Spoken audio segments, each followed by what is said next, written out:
Prohibitions placed in the Constitution against programs that serve special interests are the greatest threat to the current system of democracy under which we operate. In order for the benefits to continue, politicians must reject the rule of law and concern themselves only with the control of majority opinion. Sadly, that is the job of almost all politicians. It is clear the motivation behind the millions spent on constant lobbying as well as the billions spent on promoting the right candidates in each election. Those who champion liberty are rarely heard from. The media, banking, insurance, airlines, transportations, financial institutions, government employees, the military-industrial complex, the educational system, and the medical community are all dependent on government appropriations, resulting in high-stakes system of government. Democracy encourages the mother of all political corruption, the use of political money to buy influence. If the dollar spent in this effort represents the degree to which democracy has won out over the rule of law and the Constitution, it looks like the American Republic is left wanting. Billions are spent on the endeavor. Money in politics is the key to implementing policy and swaying democratic majorities.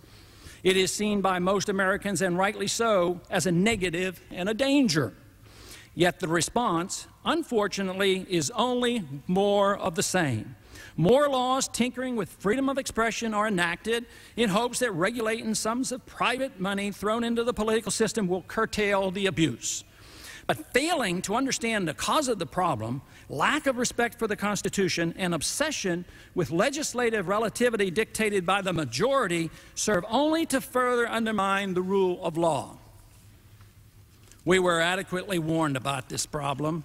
Democracies lead to chaos, violence, and bankruptcy. The demands of the majority are always greater than taxation alone can provide. Therefore, control over the monetary and banking system is required for democracies to operate. It was no accident in 1913 when the dramatic shift toward democracy became pronounced that the Federal Reserve was established. A personal income tax was imposed as well. At the same time, popular election of senators was instituted, and our foreign policy became aggressively interventionist. Even with an income tax, the planners for war and welfare knew that it would become necessary to eliminate restraints on the printing of money. Private counterfeiting was a heinous crime, but government counterfeiting and fractional reserve banking were required to seductively pay for the majority's demands. It is for this reason that democracies always bring about currency debasement through inflation of the money supply. Some of the planners of today clearly understand the process, and others, out of ignorance, view central bank money creation as a convenience with little danger. That's where they're wrong. Even though the wealthy and the bankers support paper money, believing they know how to protect against its ill effects, many of them are eventually dragged down in the economic downturns that always develop. It is not a new era that they have created for us today, but more of the same endured throughout history by so many other nations. The belief that democratic demands can be financed by deficits, credit creation, and taxation is based on false hope and failure to see how it contributes to the turbulence as the democracy collapses. Once a nation becomes a democracy, the whole purpose of government changes. Instead of the government's goal being that of guaranteeing liberty, equal justice, private property, and voluntary exchange, the government embarks on the impossible task of achieving economic equality and micromanaging the economy and protecting citizens from themselves in all their activities. The destruction of the wealth-building process, which is inherent in a free society, is never anticipated. Once it's realized that it has been undermined, it's too late to easily reverse the attacks against limited government and personal liberty. Democracy, by necessity, endorses special interest interventionism, inflationism, and corporatism. In order to carry out the duties now expected of the government, power must be transferred from the citizens to the politicians. The only thing left is to decide which group or groups have the greatest influence over the government officials. As the wealth of the nation dwindles, competition between the special interest groups grows more intense and becomes the dominant goal of all political action. Restoration of liberty, the market, and personal responsibility are of little interest and are eventually seen as impractical. Power and public opinion become crucial factors in determining the direction of all government expenditures.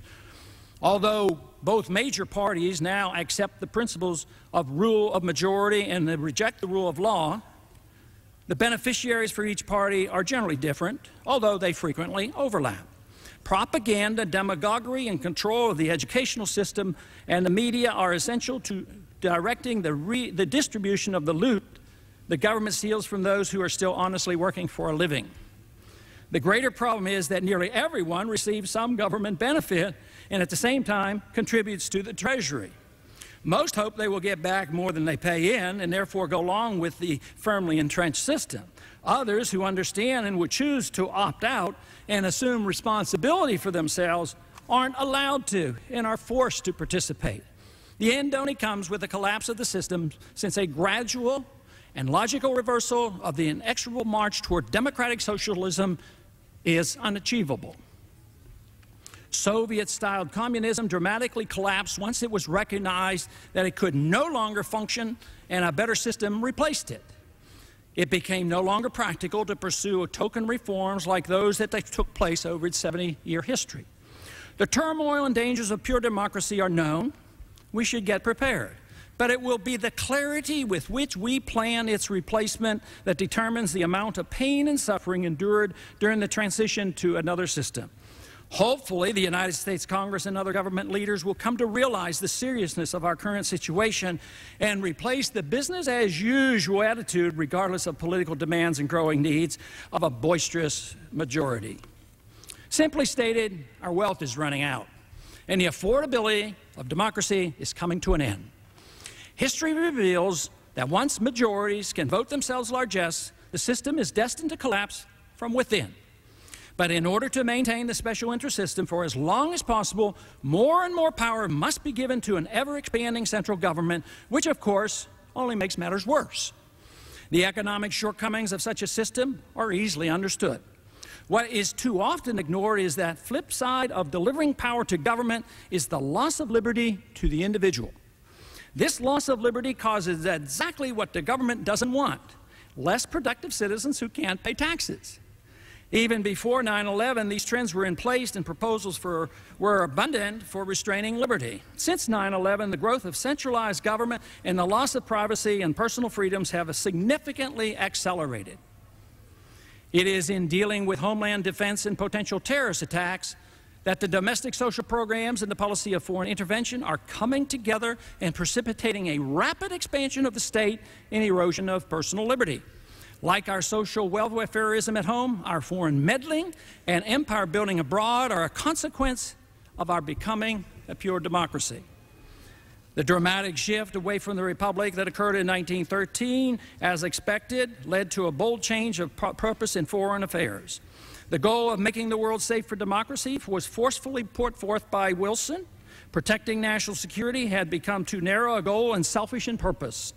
An obligation for spreading democracy became a noble obligation backed by a moral commitment, every bit as utopian as striving for economic equality in an egalitarian society here at home.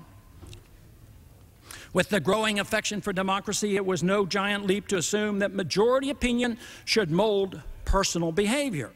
It was no mere coincidence that the 18th Amendment, alcohol prohibition, was passed in 1919. Ever since 1913, all our presidents have endorsed meddling in the internal affairs of other nations and have given generous support to the notion that a world government would facilitate the goals of democratic welfare or socialism. On a daily basis, we hear that we must be prepared to send our money and use our young people to police the world in order to spread democracy. Whether it's Venezuela or Colombia, Afghanistan or Pakistan, Iran or Iraq, Korea or Vietnam, our intervention is always justified with a tone of moral arrogance that it's for their own good. Our policymakers promote democracy as a cure-all for the various complex problems of the world. Unfortunately, the propaganda machine is able to hide the real reasons for our empire building. Promoting democracy overseas merely becomes a slogan for doing things that the powerful and influential strive to do for their own benefit. To get authority for these overseas pursuits, all that is required of the government is that the majority be satisfied with the stated goals, no matter how self-serving they may be. The rule of law, that is, constitutional restraint, is ignored, but as successful as the policy may be on the short run and as noble as it may be portrayed, it is a major contributing factor to the violence and chaos that eventually come from pure democracy. There is abundant evidence that the pretense of spreading democracy contradicts the very policies we are pursuing. We preach about democratic elections, but we are only too willing to accept some, for the moment, friendly dictator who actually overthrew a democratically elected leader or to interfere in some foreign election. This is the case with Pakistan's Musharraf.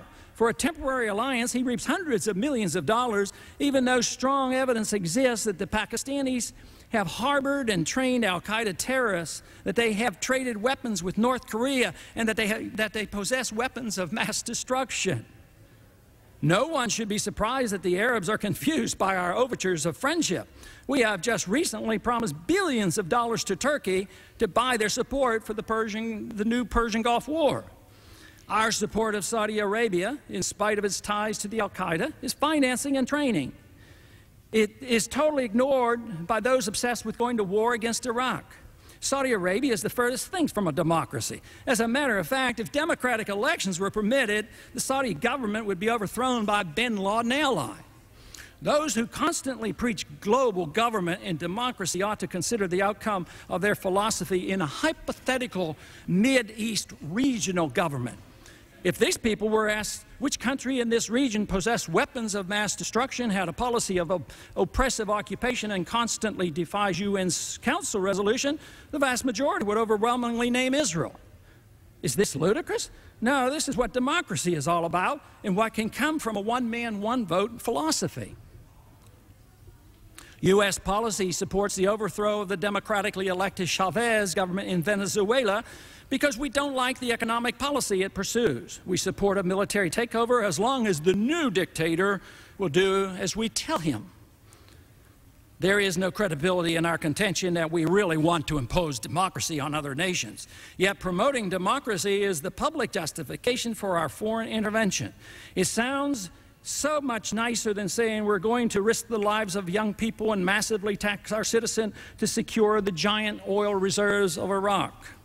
After we take over Iraq, how long would one expect it to take until there are authentic nationwide elections in that country? The odds of that happening in even 100 years are remote. It's virtually impossible to imagine a time when democratic elections would ever occur for the election of leaders in a constitutional republic dedicated for protection of liberty any place in the region. The tragedy of 9/11 and its aftermath dramatizes so clearly how a flawed foreign policy has served to encourage the majoritarians determined to run everyone's life. Due to its natural inefficiencies and tremendous costs, a failing welfare state requires an ever-expanding authoritarian approach to enforce mandates, collect the necessary revenues, and keep afloat an unworkable system. Once the people grow to depend on government subsistence, they demand its continuation. Excessive meddling in the internal affairs of other nations and involving ourselves in every conflict around the globe has not endeared the United States to the oppressed of the world. The Japanese are tired of us, the South Koreans are tired of us, the Europeans are tired of us, the Central Americans are tired of us, the Filipinos are tired of us, and above all, the Arab Muslims are tired of us. Angry and frustrated by our persistent bullying and disgusted with having their own government bought and controlled by the United States, joining a radical Islamic movement was a natural and predictable consequence for Muslims. We believe bin Laden when he takes credit for an attack on the West, and we believe him when he warns of an impending attack. But we refuse to listen to his explanation of why he and his allies are at war with us. Bin Laden claims are straightforward. The U.S. defiles Islam with bases on the Holy Land in Saudi Arabia, its initiation of war against Iraq with 12 years of persistent bombing, and its dollars and weapons being used against the Palestinians as the Palestinian territory shrinks and Israel's occupation expands. There will be no peace in the world for the next 50 years or longer if we refuse to believe why those who are attacking us do it. To dismiss terrorism as a result of Muslims hating us because we're rich and free is one of the greatest foreign policy frauds ever perpetuated on the American people. Because the propaganda machine, the media, and the government have restated this so many times, the majority now accept it at face value. And the administration gets the political cover it needs to pursue a holy war for democracy against the infidels who hate us for our goodness.